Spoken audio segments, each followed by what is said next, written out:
Let's go, man. Concerts in the park tonight. Cesar Chavez Plaza, Cesar Chavez Park. Our man X to the Z. Yeah, man. Xzibit here. What's up, baby? What's up, man? What's good with it? Yes, sir. On, man. Yo, I got to pay this off. I've been talking about this for 3 days. I don't know how this wound up in my algorithm. Yeah, okay. I saw a video of you getting adjusted by a chiropractor. Oh, yeah, that was a while ago. Yo, that video is crazy. Yeah. The look on your face when he hit your neck the second time. Yeah, relief. It looked like that was a look of, what the hell just happened? Yeah, no, it's first time getting adjusted, man. I suggest if you haven't done it, I don't want to do it, especially like the neck adjustment, man. Yeah, like no, it actually is good, man. Yeah. You know, you don't know it. You don't know it's messed up until you get it fixed. You Yeah. know what I'm saying? Yeah. Yeah. No doubt. I knew the video was old because he asked you about making music, and you were Yeah. like, "Yeah, I'm working on an album now." Obviously, the album is out now. Kingmakers, yo, Come on, man. yeah, Kingmaker's man. dope, man. Man, thank you, man. There's- Look, this is I tell people, you know, we worked on this for a long time, and I just didn't want to put it out until it was correct. Yeah. And now that it's being received so well, you know, I ain't never had a number one nothing. You know what I'm saying? I don't even think I've won a foot race in my life. You know what I'm saying? Like, so to have this kind of reception is humbling. It is I don't know, man. I still haven't really processed all of it. But the music is really out there and people are really responding to it. And, you know, I'm excited about the opportunity to bring it to them live now. Yeah, yeah. Look, it's got to be energizing too, right? Oh, yeah. Like, now you talk about bringing it to them live, but also getting back in the booth again, right? And like, hey, let's do this again. Yeah, I'm tired of cats telling the legacy artists to take a seat. Nah, sit me down. You know what I'm saying? Don't tell me to do nothing. I'm whooping your ass. You know what I'm saying? Like, don't play with me. I don't think all of them put the effort into it that you did, though, because there's some that came out where it was just like we'd hear it and we'd be like, that ain't it. Yeah, it's like what we do this for? But I still love it. Yeah, I still. Yeah, but you didn't do that though. Like the album, Yeah. like another, you know, the Dog Pound put out an album a little while ago. I was like, yo, this actually hits. Yeah. Like this works. They cared what this sounded like. Right. Yeah, and that's what it takes. We've been given this, you know, algorithm, this place where people can just throw stuff out continuously. Now it created this vortex, this big fire hose of just BS music that just flows, and you have to, you know, you have to kind of like, your attention span is so short. There's not really much to pick from because it's just so much. And so I had to figure out a way to cut through the noise. Yeah. I had to figure out how do I get through this so people can hear this message that we're trying to put together. Yeah. And so the climate of the industry is so different. I had to learn a lot of things about how I wanted to present myself, because I'm not the circus guy. I don't want to join the circus. I don't want to be, I want my music to speak. I don't want people to care about who I'm sleeping with or my, you know, the drama of Xzibit. I keep all that, you know, away, because what really matters is the culture, the music, the communication, the connectivity of what we're saying. And is the music reaching? And that's what I want to do. So listen, this album for me would have been out years ago. Yeah, like a year ago. But for some reason, it would always be something that kind of like pushed it in a different direction, or we had to pivot here, or we had to do that. But then when the album was done, it was like divine timing. Yeah. It was like Conor McGregor came in and said, I want to do a partnership and, you know, start Greenback Records, and we want to put out music. I was like, the fighting dude? You know what I'm saying? Like Conor McGregor, like, and then that lined up, and then, you know, my management company, Bobby D Presents, they're already locked in with these festivals and shows. They do the biggest shows, you know, across the planet, and it just kind of lined up, man. And then all of a sudden we dropped on the 16th, and it shot to #1, Jack. You know what I'm saying? Man. So now I'm looking at this, and I'm saying, what the hell was wrong with my other releases? You know what I'm saying? Got your question. In the other joint. I was like, wait a minute. But it's a testament to what people are looking for authenticity. Mm. People are looking for people that love the craft. And that's what I'm here for. I love that. You know what I'm saying? And it's being received, and I'm looking at the numbers, and you know, I don't know much about. I'm like showing my son. My son is like, I'm trying to. What does this mean? You know what I'm saying? Like, Yeah. But it's weird because you look at my numbers and it's like 2,000% up. You know, my streams are up. 24,000%. Mm. It is just wild. You know what I'm saying? It's wild. And then I'm looking at the iTunes chart, and it's me, Kendrick, and Snoop, and then just floating, going back from number 1 to number 3. Yeah. Man, that's the West right there. Yeah, man, straight Exhibit, up. Kendrick, and Snoop. Damn. Man, I'm about to cry in the car. You know what I'm saying? Like, man, it's dope, man. You mentioned something that really resonated with me just a second ago, because I'm, from a different era, probably your era, where if an artist put out a project, the project was put out with the intention to digest the entire project, listen to the album, sit with it for a couple weeks. And you talk about how we have a New Music Friday segment. Yeah. Every Friday there is just a gang of songs and albums that come out, and you never get an opportunity to like sit with a project and kind of go, oh, I started off liking this song, but man, track 13 goes crazy or whatever. Yeah.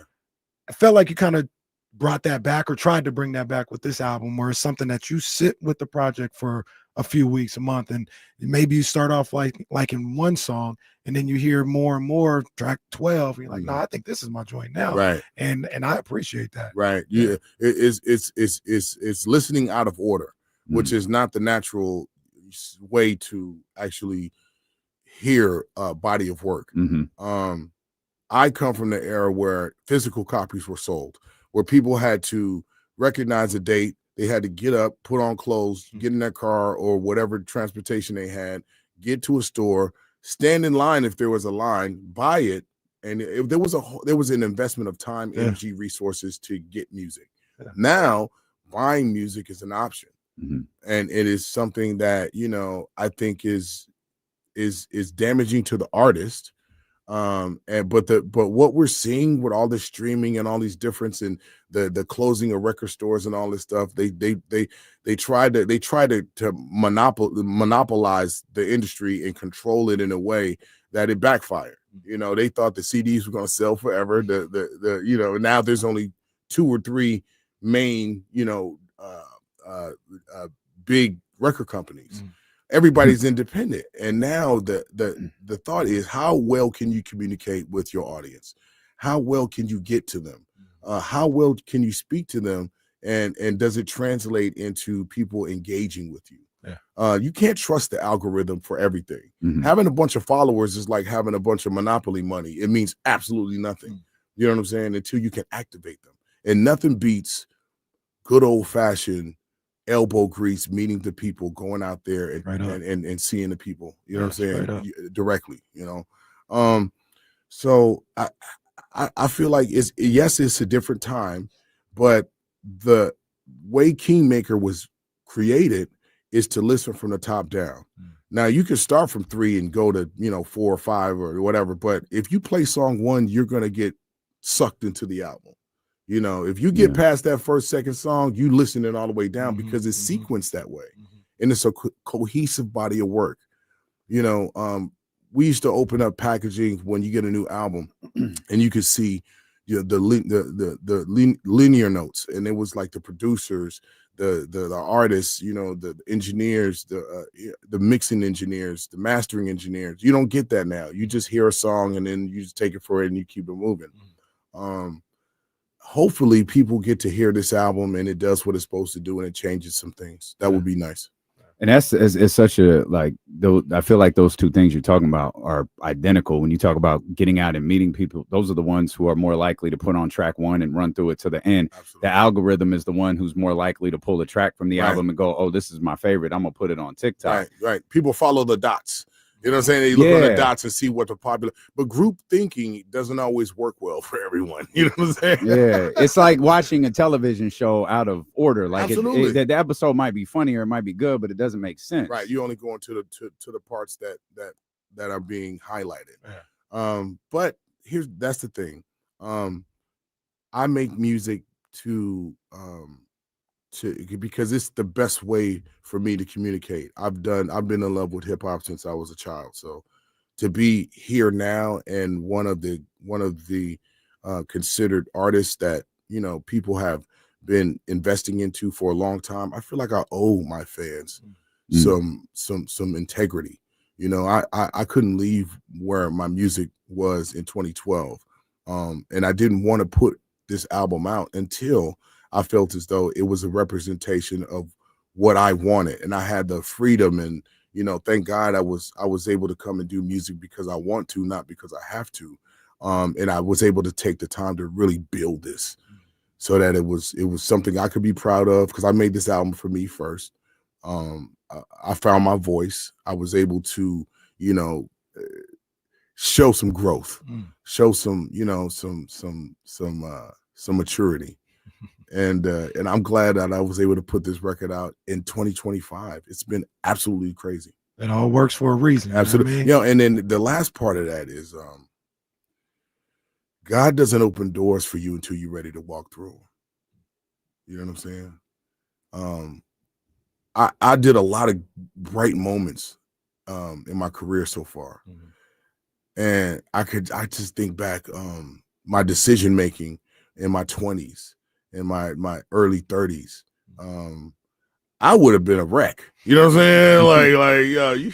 I made a lot of money, but if you give me millions of dollars at that time, like, ooh, I don't know. I don't know if I would have made it out.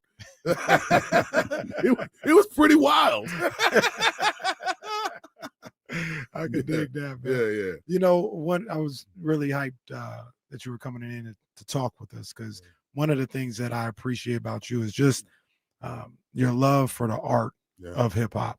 And I got to ask you this, because I'm seeing something right now in hip hop that I think is great. In this rap battle between Joey Badass and TDE, I think both sides are just going crazy with the bars, and I love it. Yeah, I love it. Bars are back, man. I love it, man. And bars are back. Last year, obviously Kendrick, Drake, or whatever. Those are two icons. I love both of those guys, but it got silly, right? At some point, and it was refreshing to hear these guys kind of going back and forth for bars. And I just wanted to hear what you thought about it, because I know you appreciate that these guys are really kind of elevating each other's games by the way they're coming out with these songs. Okay, yeah. Listen, as long as it stays there, it's good. As long as it stays on wax, it's good. But it never stays there, and that's the dangerous part. So we saw what happened with Drake and Kendrick, but that was a higher level of things that probably we don't really understand behind the scenes, because that was David and Goliath. Well, no, that was Goliath and Goliath. And we saw that play out. You know what I'm saying? And now we see Kendrick doing, you know, stadiums. And Drake is a phenomenal artist. I'm never gonna take anything away from Drake or say that he is, you know, whatever. But I mean, I'm West. You know, I'm with Kendrick. You know what I'm saying? That's just what it is. But both of those artists are phenomenal, and I'm glad it panned out the way it was. There was a clear, defined winner loser. Period. Right. Some people want to argue that down, but I'm not here to argue. Look at the stadiums. And so then you look at what our generation, or my graduating class experience, where it became the death of Tupac and the death of Biggie, that started with some internal things that transferred into music and then turned into what it turned into. I think there's a common denominator between all of this, because if you look at the media coverage of what's going on with Joey and TDE, you have to be careful, because people ignite fires and sit back and watch other people burn. So when you say Joey Badass calls out the West Coast, those are the lines that they're putting up there. The West Coast ain't nigga, you are battling a couple dudes. You know what I'm saying? Like from TDE. Don't instigate something from the entire coast. Everybody in the West Coast ain't rapping. You know what I'm saying? You and these guys aren't, really like rocket scientists. You know what I'm saying? They have one direction, is go. Right. You know what I'm saying? Right. Like, why are you fanning that? Right. Why are you even bringing remnants of that? People died. Important people died. All people are important, but specifically to our culture, losing Pac and Big so early, who knows where the direction of music would have been at that time? You know what I'm saying? If they had not engaged in that. Yeah. So I say all of that to say this. Hip hop is built on the battle. DJs battle, breakdance battles, rappers battle. Like it is a friendly competition. The word friendly is important. But now we've put all this intention on winning. Everybody wants to win. You know what I'm saying? Listen, man, let's just push the culture. If it stays on wax, I'm with that. But social media don't. Yeah. But isn't that what hip hop was built on, though? Exactly. But the media has to take some accountability for the way that they position us against each other. Joey Badass is not battling the West Coast. He's battling a few niggas from TDE. You know what I'm saying? Like, don't position us like that, because you putting two lions in a cage at close quarters, and nobody wants that. Right. So that's how I feel about it. I feel you. You said a few minutes ago you made Kingmaker for you. Yeah. Why? Ooh, I'm not a religious guy. I'm not a political guy. That all that stuff is too violent. I stick to gangster rap.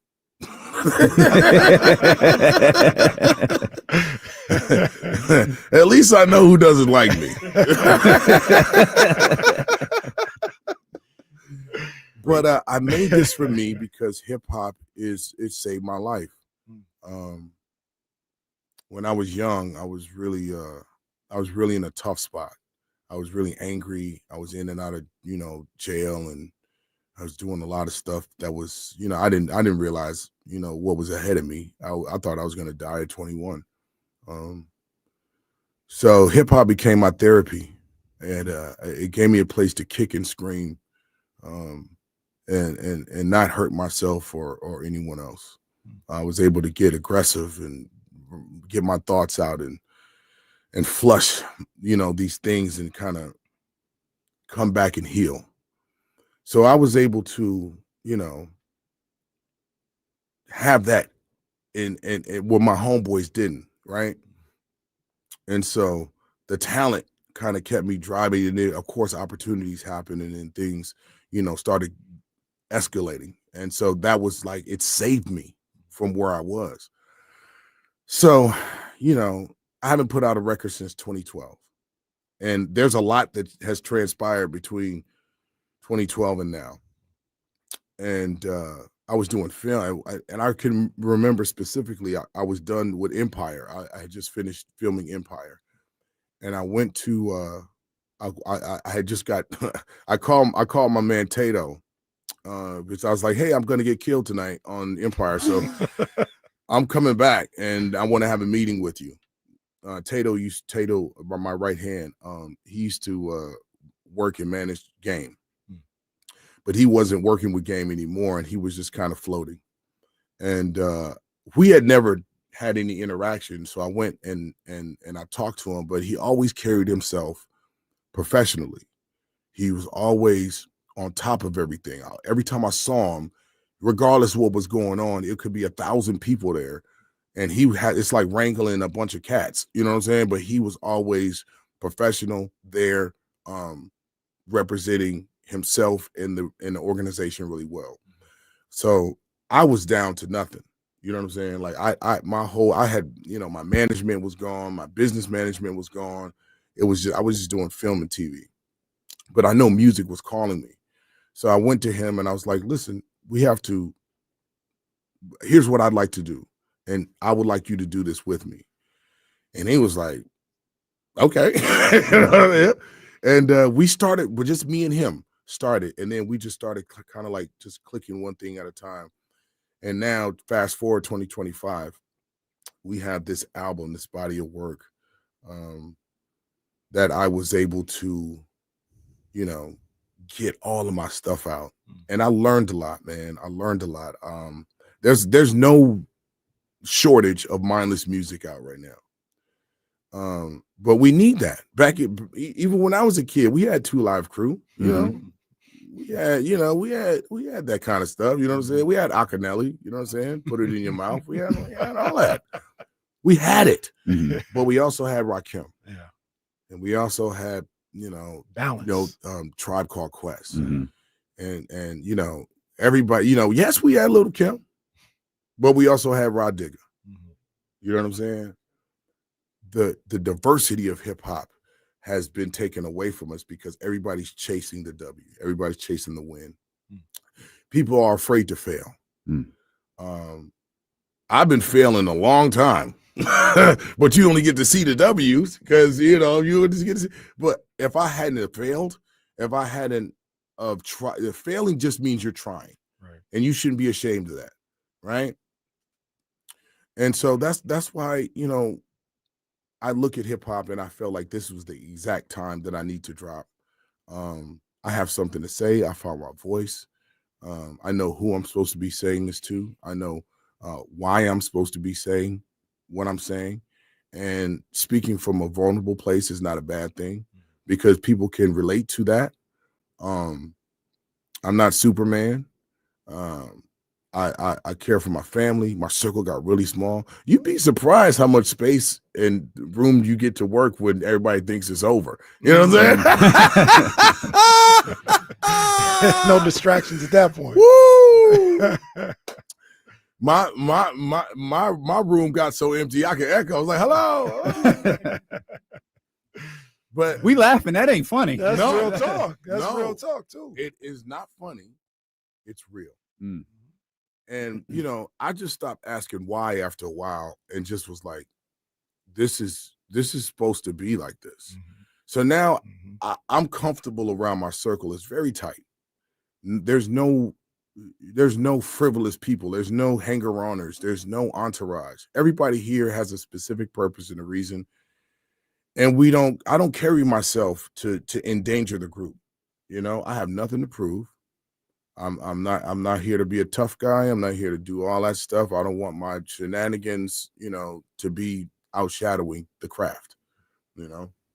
And that's where that's why I say I made this for me. Like, I made this record because I know what I'm capable of, but I don't think the world has been able to hear me musically.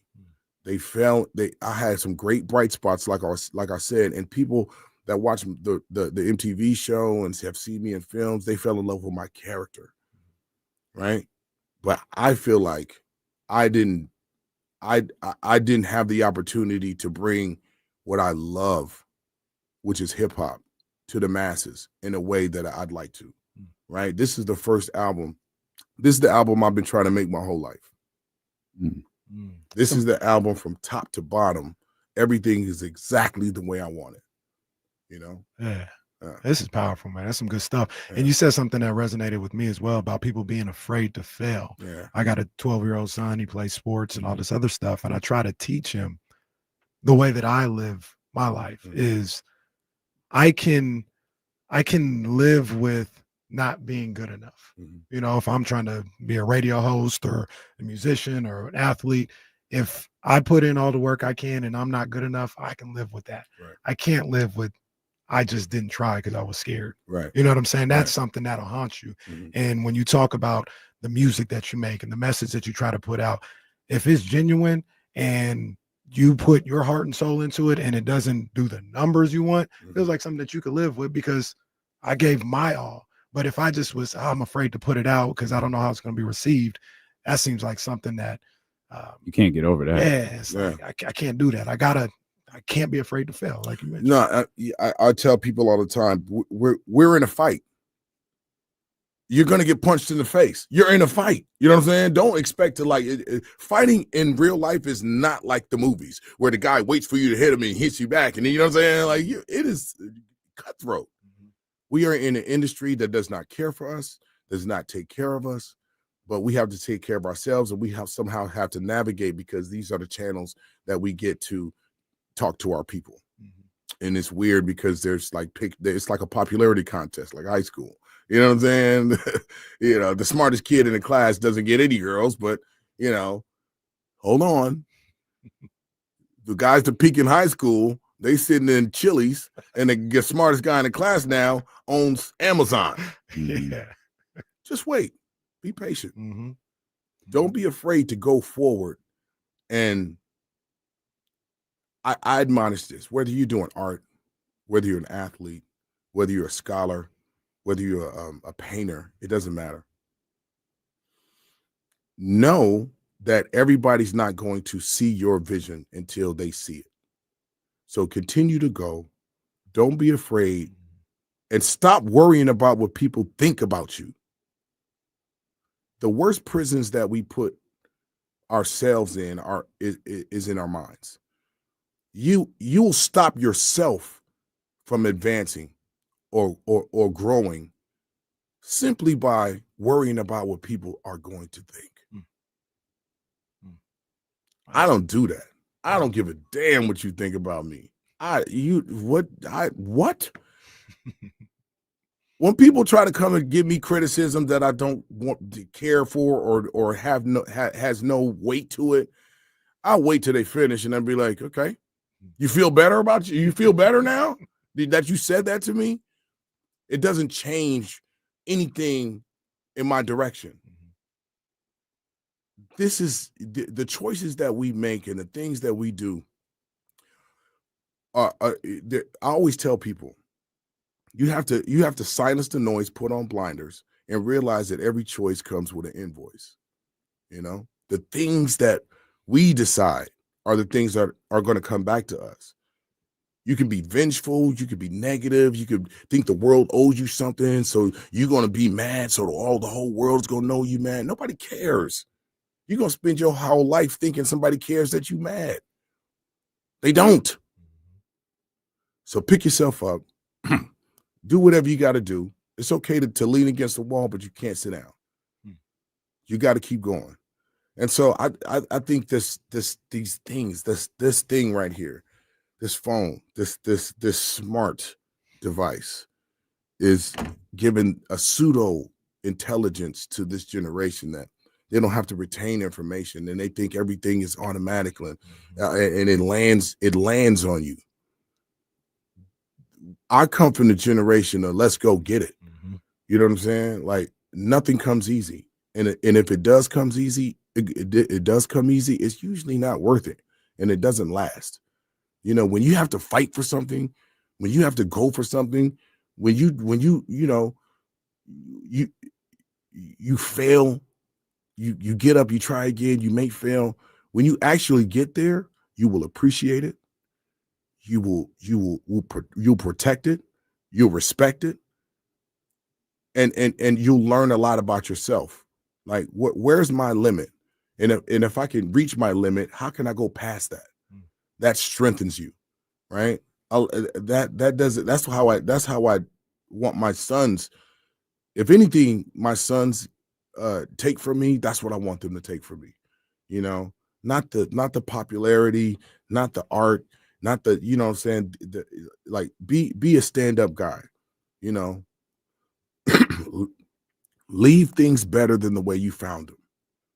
If you move with that, no matter what kind of things you're going for, you'll end up getting there and appreciating it a lot more. Stop waiting for it to land on you out of the sky. Like stop thinking that the entitlement, I deserve this. You don't get what you deserve, you get what you negotiate. That's it. Yeah. So I say I know I'm reaching out, but it all meshes together, and that's the mind state and the outlook. The view that I have is a lot different, than where I was over the last 10, 13 years. I had to humble myself in a different way, because I had all these outside sources, with a divorce and, things that, out of my control, and then things are getting fed to the media and people are just nitpicking and whatever. I chose not to speak about any of that. I let the music speak for me. You mentioned a minute ago that you thought people fell in love with the character. Like, this album is personal to you because it's who you are, but people fell in love with the character of Xzibit. Isn't that still a testament to you, though? Isn't it? No. They didn't fall into the character of Xzibit. They fell in love with my character of Alvin, me. I wasn't rapping on MTV. Oh, okay. I was talking to them people, them kids, like I talk to my family at Thanksgiving. Uh-huh. I have a horrible sense of humor. I tell dad jokes all day.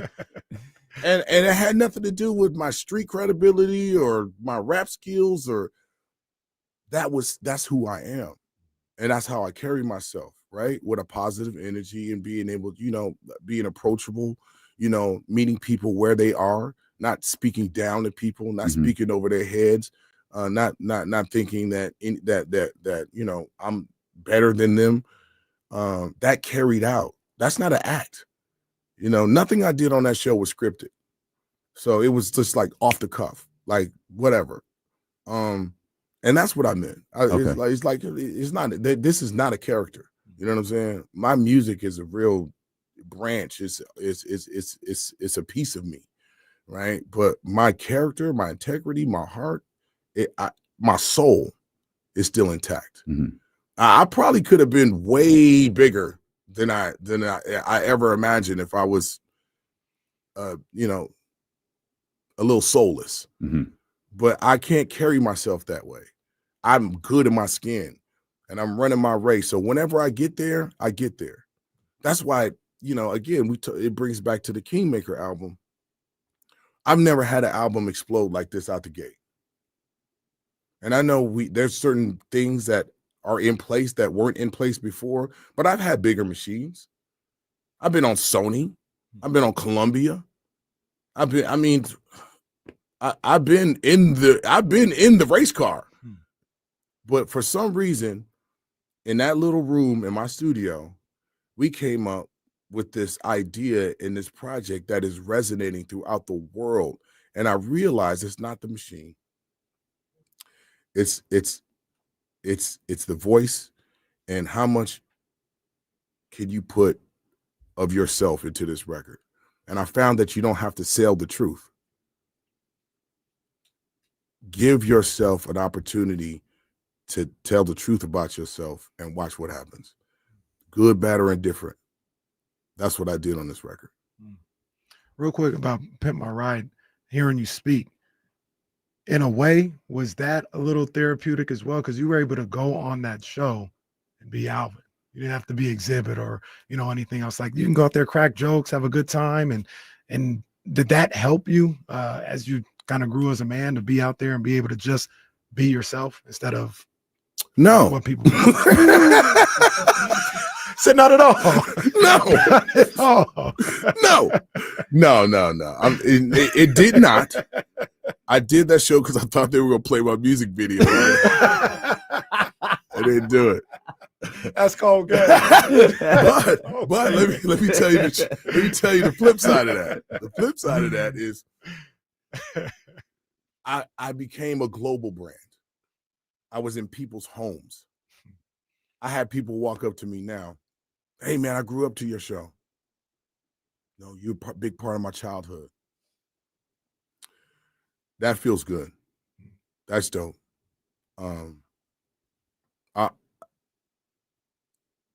That show allowed me to become an actor. It really put me in a position where Hollywood recognized that, oh, this, he's resonating as a global brand. Let's see what we can do. Now, Hollywood is weird because they'll give you enough rope to either pull yourself up or hang yourself. They won't help you. They just want the bottom line for them. So once I realized that I had an opportunity to hit that, I started taking it serious. I took acting lessons. Like, that's what MTV did. It gave me the path to do something else. Now, I like to push myself. I like to do things that challenge me, things that, I could do music in my sleep, but acting I have to work at. I took it serious. It gave me the opportunities. I went from doing, Triple X2 to now doing movies with The Rock, doing movies with Jennifer Aniston, Clive Owen, Werner Herzog, Nicolas Cage. Going into the room and beating actors in the audition, that's where you take it serious. Beating people who have been classically trained as actors into the room, working with Chris Carter as an FBI agent on X-Files 2. Things that take me outside of now. Look, my agent, he can call me and be, hey, they want you to play Thug Number 1 and Grease Gun 7. You know what I'm saying? Like, that's not a challenge. You know what I'm saying? It's like, that's a caricature. You know what I'm saying? That's where they just want Xzibit to come in with a gun and we just gonna make some bread. Nah, that's not exciting to me. That lowers the standard to me. You gotta be a football coach with The Rock. And I don't know how to play football, but I sure play one on TV. We got Xzibit at Concerts in the Park, Cesar Chavez Park. The buzz today, I think this is going to be the biggest Concerts in the Park we've ever had. It is going to be popping downtown. This has been an incredible conversation of like looking forward and positivity and Kingmaker. And well, with all that said, that Up in Smoke tour. My mother would kill me. That Up in Smoke tour is still to this day the greatest hip hop tour of all time. Thank you, man. I agree. I think it was the catalyst to what we're seeing today. To be part of that tour, it was crazy because I could clearly remember when we did the Snoop Dogg single, how that translated into me not only meeting Dre, becoming friends with Dre, him trusting my creative choices, and recruiting me basically to the Avengers. You know what I'm saying? Like, I've been a fan of these guys. Like, I bought NWA CDs. I bought Ice Cube CDs. I bought, I bought this music. And now these guys are saying I'm one of them. Let me go put on my super suit. You know what I'm saying? And then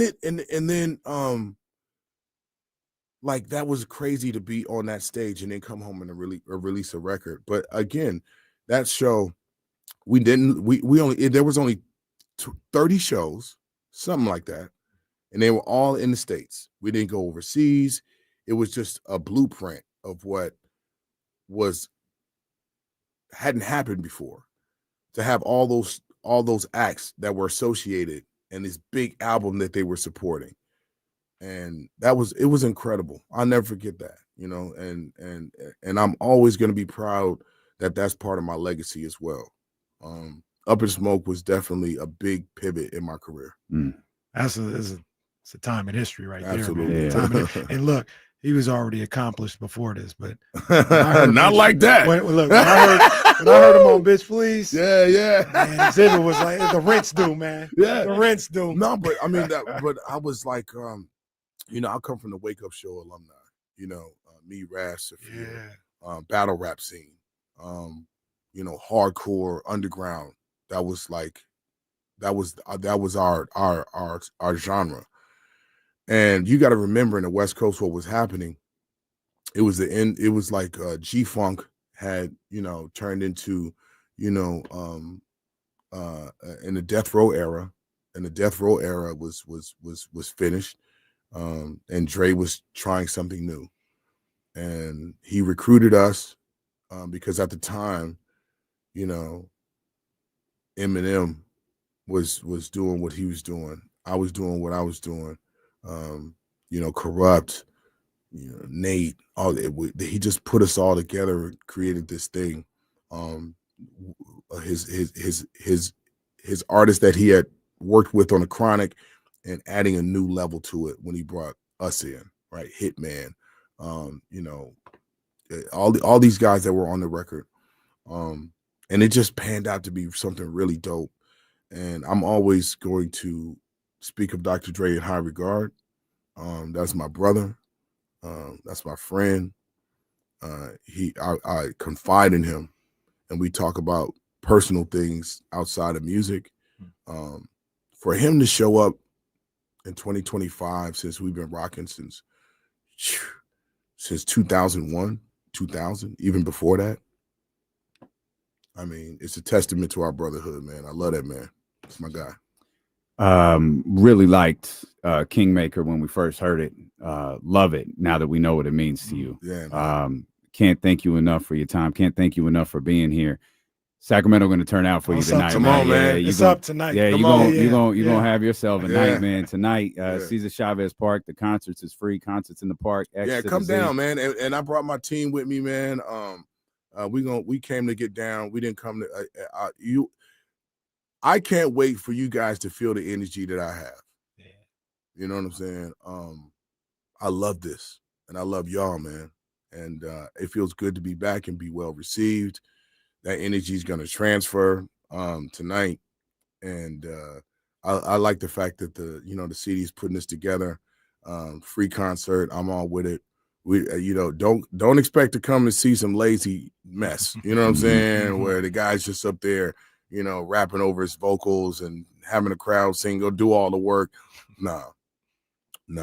Come enjoy this hip hop. This real. Yes, sir. X to the Z. Yes, indeed. Appreciate you, my brother. Yeah, Thank love, you so man. much. Peace.